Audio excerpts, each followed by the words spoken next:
অনবৰতে ভাগৰ অনুভৱ কৰে নেকি? ভাগৰ সাধাৰণ নে বিপদৰ সংকেত? আপোনাৰ শৰীৰ ঠিকে আছেনে? আপোনাৰ শৰীৰে কিবা ক'ব খুজিছে নেকি?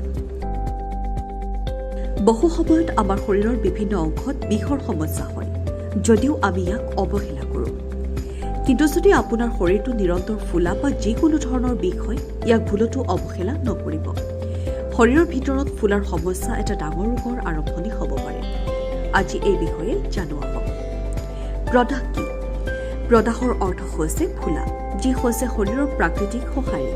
এই প্ৰক্ৰিয়াটো তেতিয়া আৰম্ভ হয় যেতিয়া শৰীৰত আঘাত লাগে বা সংক্ৰমণ হয়। শৰীৰৰ ভিতৰত দীৰ্ঘম্যাদী প্ৰদাহৰ ফলত গুৰুতৰ ৰোগ হ'ব পাৰে। প্ৰদাহ সাধাৰণতে দুই ধৰণৰ। স্থানীয় প্ৰদাহ, যেতিয়া কোনো নিৰ্দিষ্ট এলেকাত ফুলা দীঘলীয়া সময়ৰ বাবে থাকে, যেনে দাঁতৰ সংক্ৰমণ।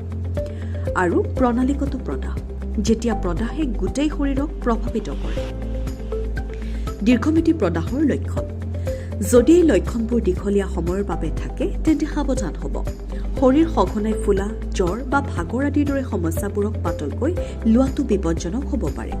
যদি কাৰোবাৰ নিশা নিৰন্তৰ জ্বৰ বা ঘাম ওলায়, ই শৰীৰত গুৰুতৰ ৰোগ আৰম্ভ হোৱাৰ লক্ষণ হ'ব পাৰে। তদুপৰি কোনো কাৰণ নোহোৱাকৈ ওজন বৃদ্ধি বা হ্ৰাস দীৰ্ঘম্যাদী প্ৰদাহৰ লক্ষণ হ'ব পাৰে। নিৰন্তৰ ভাগৰ আৰু দুৰ্বলতা হৈছে আন এক গুৰুতৰ লক্ষণ, যাক উপেক্ষা কৰা উচিত নহয়। যদি আপুনি গোটেই দিনটো অলস অনুভৱ কৰে আৰু শৰীৰত শক্তিৰ অভাৱ হয়, তেনেহ'লে এই প্ৰদাহৰ সমস্যাৰ অংশ হ'ব পাৰে।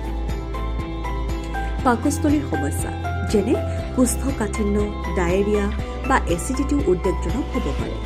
পাচনতন্ত্ৰৰ বিভ্ৰান্তিয়ে শৰীৰত প্ৰদাহ বৃদ্ধি কৰিব পাৰে আৰু সময়ৰ লগে লগে গুৰুতৰ ৰোগৰ সৃষ্টি কৰিব পাৰে।